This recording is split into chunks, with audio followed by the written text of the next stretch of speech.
I think Bad Batch Season 3 was definitely off to a strong start.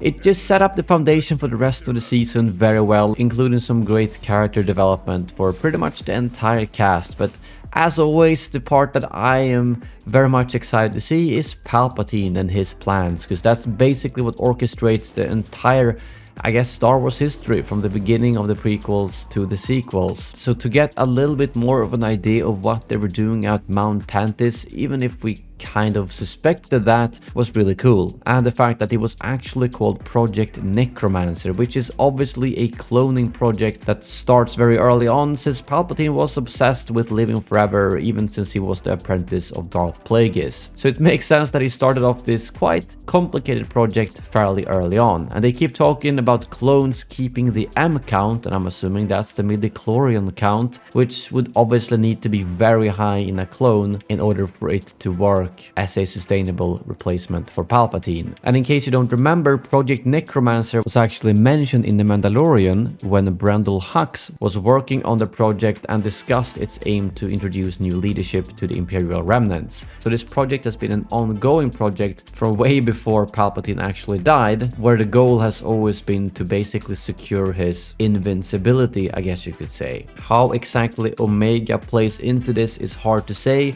The way I understand it is that with her blood, it seems like the M count is being kept. That doesn't necessarily mean that she has a very high midichlorian count, but just that her blood is very good for cloning, I think. Because obviously later down the line, they need Grogu for the same project, and I think that is because at that point Palpatine was dead, so they didn't have the good source body or source blood with high midichlorian count, and that's why they needed Grogu, who had a very high midichlorian count. Whereas at this point, they just need someone's blood or genes or whatever it is that can keep the M count through cloning. It's a bit complicated, but that's the way I understand it. But at least to me personally, I find Palpatine's search for immortality to be quite interesting because, like I mentioned, it's something that spans across 3 trilogies and basically his and the Sith's entire lifespan.